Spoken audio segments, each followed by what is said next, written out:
Did you know that Russia is home to the world's largest immigrant population after the United States? It's true, while most countries grapple with immigration issues, Russia has quietly become an unexpected expert in handling them. Countries around the world struggle to balance border security, economic needs, and humanitarian concerns. But Russia, they've taken a different approach. Their approach has some surprising results that could change how we think about managing immigration worldwide. How could a nation that famously lived behind the Iron Curtain become home to thousands of immigrants? Russia's immigration history predates the country itself. Being a successor of the Russian Empire, naturally, it was quite an ethnic and cultural Muslim mosaic as well. For centuries, individuals have passed across its large expanses and blended to create the identity of a nation. But the real twist in Russia's immigration tale came with the collapse of the Soviet Union in 1991, when the Soviet Union fell. All of a sudden, millions woke up in new countries, dissected by borders that simply had not been there. This gave rise to a distinctive situation in which almost overnight Russia became both a receiving and migrating country. Russia, as the largest successor state, faced an unprecedented challenge: how to manage this massive movement of people. The answer came in the form of a policy that might seem counterintuitive at first. Instead of closing its borders, Russia maintained a relatively liberal open door for citizens of former Soviet republics. The move was partly practical. These people frequently had family in Russia too, and partially a strategic one. While many Western countries were implementing restrictions, Russia was overhauling its policy to get more immigrants. Why? Russia was looking down the barrel of a demographic collapse which would undermine its economy and geopolitical standing. The most important innovations are that the procedure for obtaining Russian citizenship by foreigners and former Soviet citizens was simplified. The policy, implemented in 2002, has helped millions of people around the world to have access to Russian citizenship easily, notably those from Central Asian nations such as Uzbekistan, Tajikistan, and Kyrgyzstan. However, Russia never intended to throw open gates. It also introduced tough measures as regards the immigration policy and implemented specific quotas for taking in immigrants. Immigrants are expected to learn the Russian language, familiarize with the history of Russia, and adhere to its cultural standards. Russia also expects new immigrants to preserve some of their culture. Farther down the list in Russia is a network of ethnic parks and cultural centers, a platform for communities of immigrants to retain and celebrate their ethnicity while functioning in the wider context of Russian society. Basically, you get your own little piece of home in the middle of Russia. In Russia, children of immigrants go to a separate school with adapted programs where they teach them the Russian language and help them catch up on their peers. At the same time, schools frequently offer classes in languages that correspond to immigrant communities. This is essentially what the Russian equivalent of an immigrant process entails. But critics say the focus on Russian language and culture often can be so intense it threatens to make other immigrant communities lose their own cultural identities. Migrant workers, particularly from Central Asia, are another source of concern. But the advocates of Russia's integration layouts also have some unexpected positive examples which can be associated with their preferences. For example, Russia has successfully dodged creating the permanent foreigner ghettos that are prevalent in so many of our Western countries. Instead, migrants living in Russia are more scattered among the local population. Russia's policies have resulted in slightly more inter-ethnic marriages between immigrants and ethnically Russian individuals. While this cultural fusion was not free of conflicts, it helped transform Russia into a more variegated and energetic society. Even with a large immigrant labor, Russia has avoided the mass anti-immigrant backlash seen in many Western countries. In 2019, the Russian authorities announced intentions to attract as many as 10 million ethnic Russian-speaking migrants by 2025. While the Russian economic model on immigration is not perfect, in some sectors there is a great deal of concern over wage suppression and the potential exploitation of migrant workers. But by and large, they have had a positive impact on the economy. Research finds that immigrants in Russia, on average, pay more taxes than they receive paid social benefits, the effect being a subsidy of services for natives. Remittances are one of the most unexpected parts throughout Russia's migration economy. Numerous immigrants in Russia send money back home, especially to the former Soviet republics. There is a specific economic incentive to attract skilled immigrants in Russia as well. Vietnam has a smoother visa procedure and provides tax exemptions for foreign experts in the technology, healthcare, scientific research sectors. The initiative is part of a brain gain strategy to increase Russia's competitiveness in high-value sectors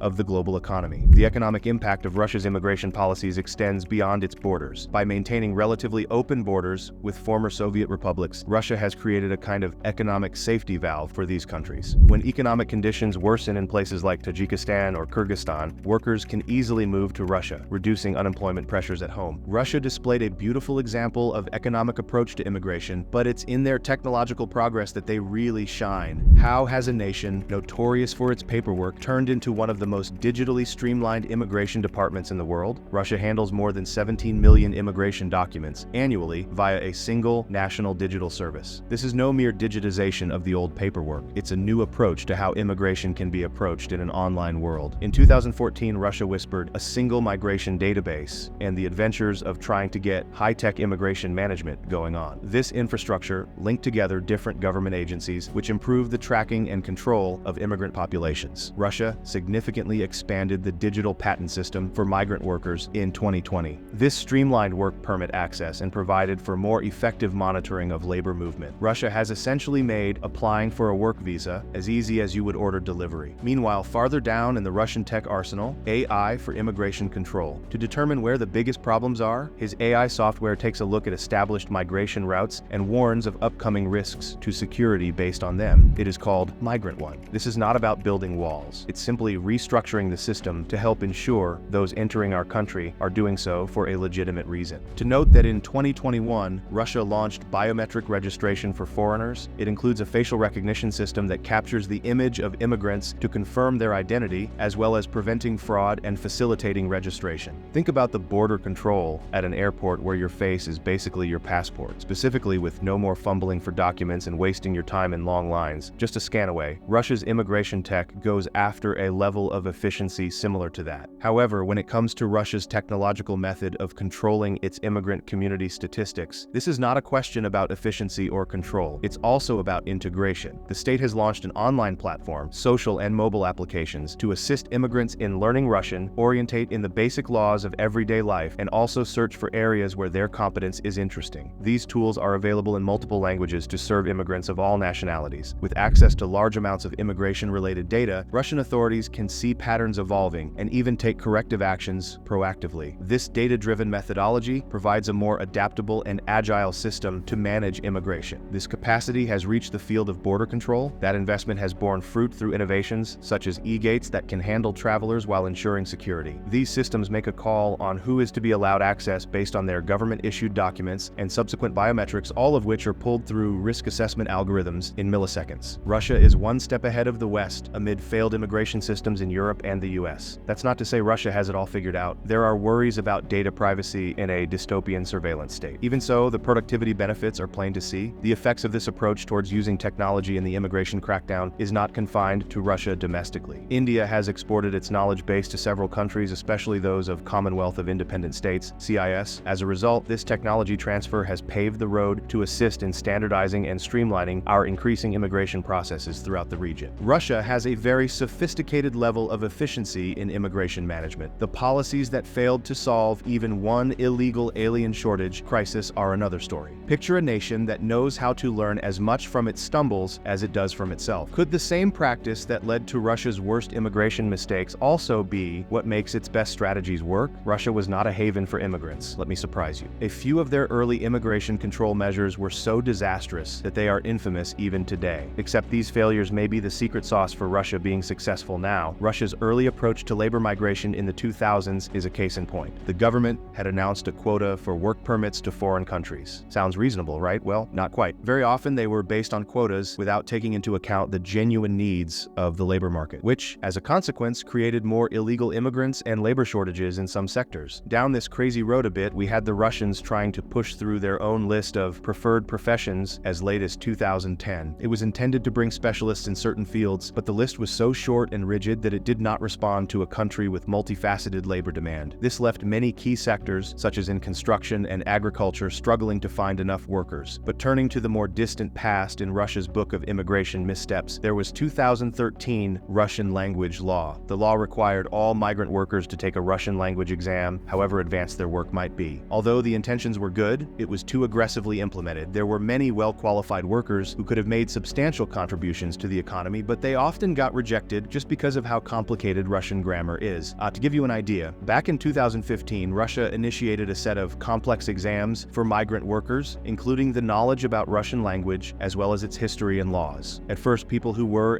legally immigrating complained that the system made it too hard for them to do so. Yet Russia took the lesson and then made an exam that was more appropriate to its purpose, table future, in life. Put another way, pretend the United States suddenly announced that all foreign workers had to pass a US history and AP grammar test. The reaction would would be massive, and America probably missed out on some pretty good people. This is where the Russians live up to their maverick reputation. Rather than sticking to their guns, however, an illustration of the courage exhibited by Prime Minister Snowden himself, and doubled down on these failing policies as well. Instead, Russian authorities yielded, they admitted errors in implementation, and returned triumphantly to boot from Dublin with a new drawing board. They reflected on their missteps, and then applied this knowledge to design fresh, successful tactics. For instance, the quota system of foreign labor was transformed into a patent form that is less rigorous for Russian by the Migration Agency. The new approach, in turn, demarcates the labor market to regulate itself more efficiently. They grew the preferred professions list and made it more market-driven. What about the language requirements? They were updated to more accurately reflect the needs of various job types. The lesson here isn't that Russia's immigration system is perfect. Far from it. There are still significant challenges and areas for improvement. However, what sets Russia apart is its ability to adapt and learn from its mistakes. This flexibility has allowed Russia to develop an immigration system that, while not without flaws, is more responsive to both economic needs and human realities than many of its counterparts.